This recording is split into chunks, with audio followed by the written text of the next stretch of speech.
Na aula passada, começamos a tratar da maldição de Cã e vimos ali o princípio das consequências naturais. Na aula de hoje, continuaremos a falar sobre a maldição de Cã. Hoje, porém, tratando do princípio da responsabilidade individual e as chamadas punições prorrogadas.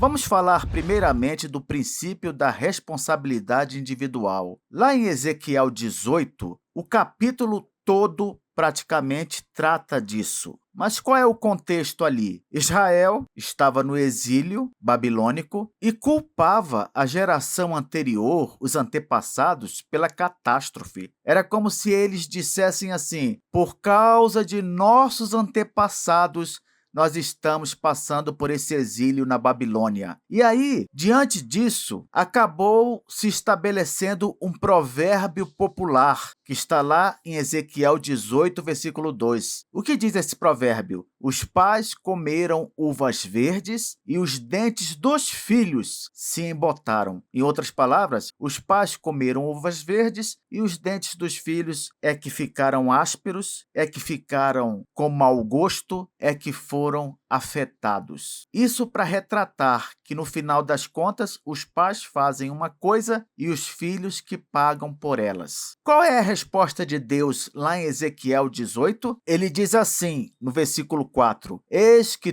todas as almas são minhas. Como a alma do pai, também a alma do filho é minha. A alma que pecar, essa morrerá. Em Ezequiel 18, 20, temos também o seguinte, Deus falando: a alma que pecar, essa morrerá. O filho não levará a iniquidade do pai, nem o pai a iniquidade do filho. A justiça do justo ficará sobre ele, e a perversidade do perverso cairá sobre este. Quais são os princípios que podemos extrair daqui, então? Primeiro, o princípio da responsabilidade individual. Cada pessoa é responsável individualmente perante Deus por seus próprios pecados. Não é isso que está escrito aqui?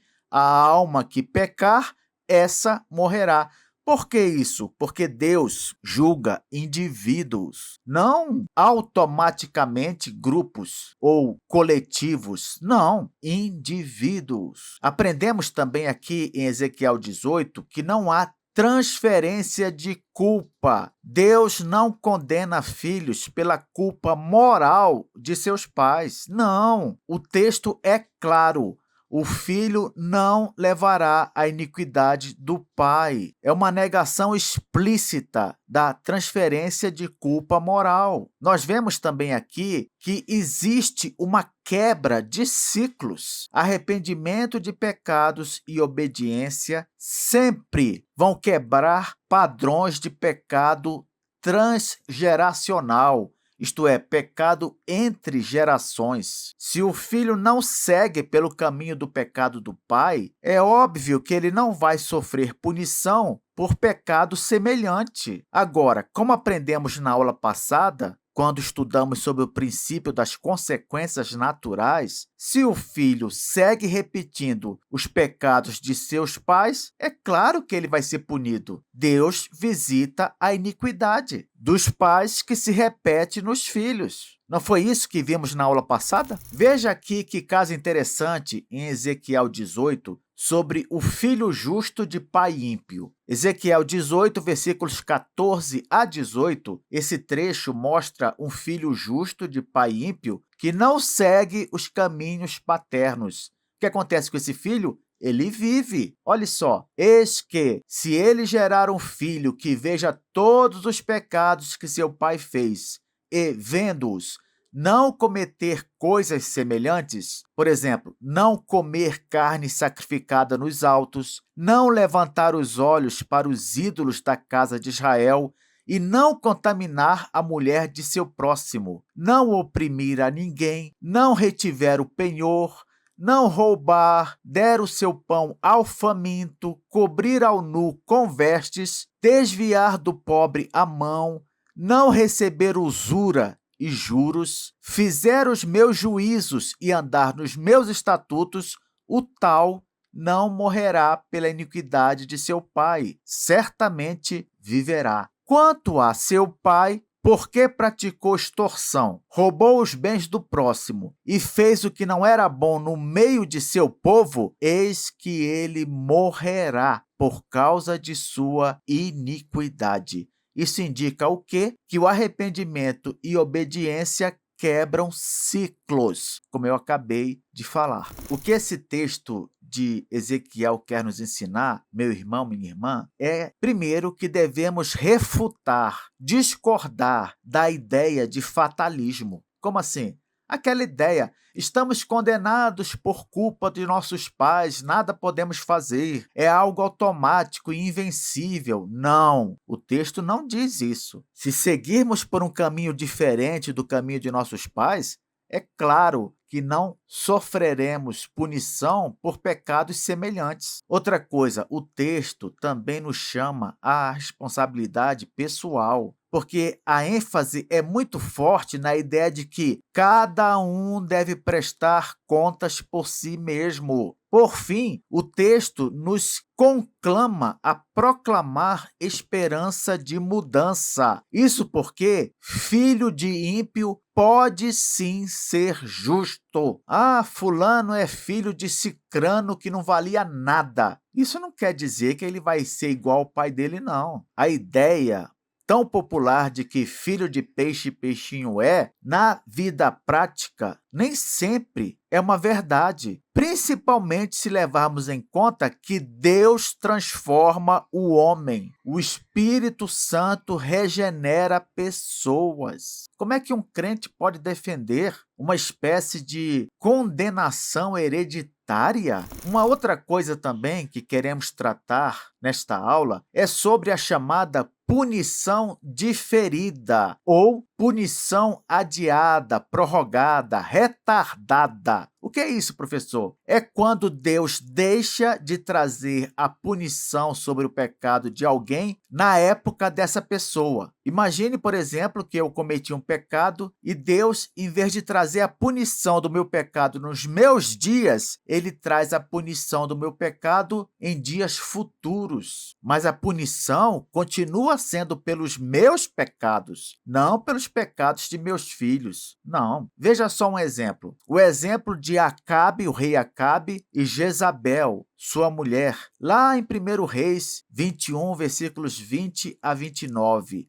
Eu vou te dar o contexto. O rei Acabe, ele rouba uma vinha de Nabote através de um assassinato. E o profeta Elias profetiza um castigo sobre Acabe. Olha o que Elias diz. Primeiro livro dos Reis, capítulo 21, versículos 21 e 22. Veja só, eis que trarei o mal sobre ti e eliminarei a tua posteridade. Aqui é o profeta Elias falando, é claro, como porta-voz de Deus. Continuando, e arrancarei de Acabe todo macho, tanto escravo como livre em Israel. E farei a tua casa como a casa de Jeroboão, filho de Nebate, e como a casa de Baasa, filho de Aías, por causa da provocação com que me provocaste e fizeste Israel pecar. Então, vocês viram aqui que havia uma profecia contra Acabe, para punir Acabe. Porém, veja só o que está escrito no primeiro livro dos Reis, capítulo 21, versículos 27 a 29. Sucedeu que Acabe, ouvindo estas palavras, rasgou as suas vestes, cobriu de pano de saco a sua carne e jejuou, e jazia em pano de saco, e andava humildemente. Então veio a palavra do Senhor a Elias, tisbita, dizendo, viste que Acabe se humilha perante mim? Porquanto se humilha perante mim, não trarei este mal nos seus dias, mas nos dias de seu filho. Entendeu? Isso é punição adiada. Havia a previsão de um castigo para o pecado de Acabe, mas Deus, por causa da manifestação de arrependimento de Acabe, Deus resolveu trazer essa punição em dias futuros. Mas note, a punição vai continuar sendo por causa de um pecado de Acabe. Não é que Deus vai punir outras pessoas no futuro como se o pecado de Acabe passasse a ser o pecado delas. Não, o pecado continua sendo de Acabe, só que a punição foi adiada. Quero fazer aqui duas observações para ficar bem firmes na sua mente. Acabe se arrependeu. Externamente, ao menos, alguém poderia dizer, mas pelo visto, foi um arrependimento verdadeiro, porque Deus resolveu trazer a punição em dias futuros. Ora, se Deus conhece os corações, ele sabia que Acabe havia se arrependido de verdade e decidiu trazer a punição em outra época.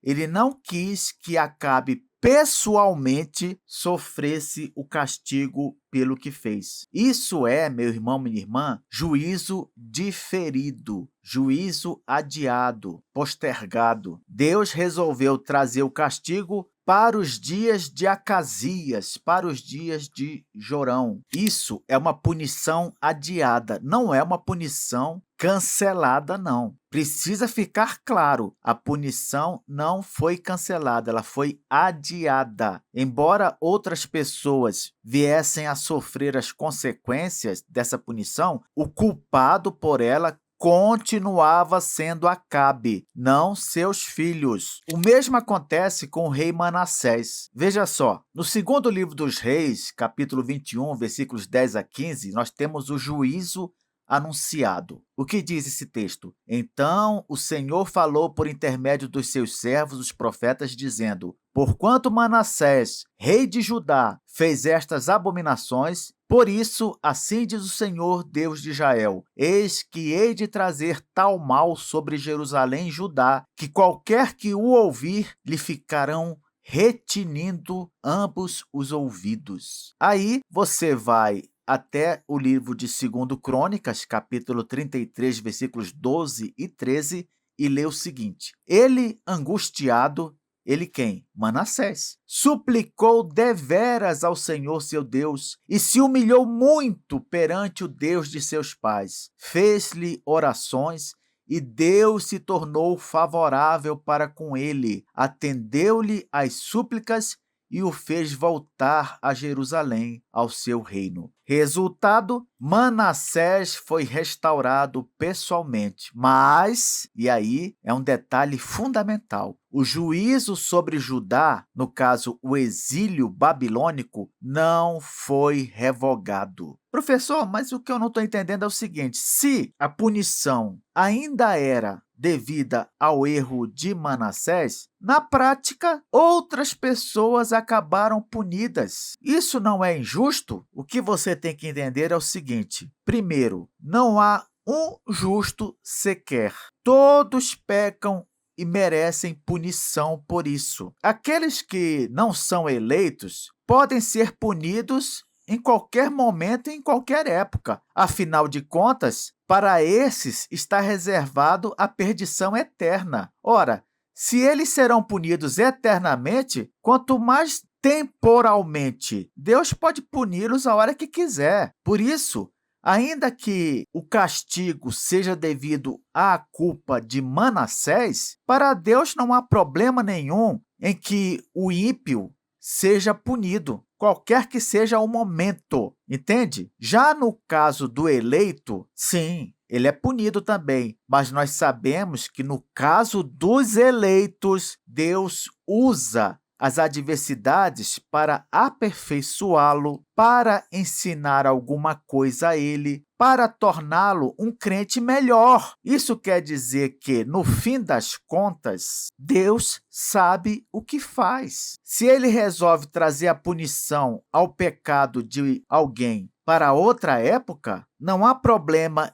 em que não crentes sejam punidos por isso, porque, como eu falei, eles podem ser punidos a qualquer momento, na hora em que Deus quiser puni-los, pois eles são pecadores mesmo, e o futuro deles é condenação eterna. E no caso dos eleitos, Deus pode disciplinar seus filhos sempre que ele quiser, pode ensinar-lhes alguma coisa conforme o propósito que ele tem para cada um de nós, e está tudo certo. Por fim, quero terminar aqui com o exemplo do rei Josias, que está lá no segundo livro dos Reis, capítulo 22, versículos 15 a 20. Josias, se você não sabe, foi um rei justo, mas Judá já estava condenada na prática pelos pecados de Manassés. É um caso clássico de punição adiada. Mas veja o que diz o segundo livro dos Reis, capítulo 22, versículos 19 e 20. Porquanto teu coração se enterneceu e te humilhaste perante o Senhor, por isso, eis que te recolherei a teus pais, e tu serás recolhido em paz à tua sepultura, e os teus olhos não verão todo o mal que hei de trazer sobre este lugar. Que coisa interessante, não é? Deus já havia decidido adiar a punição de Manassés. Para quando?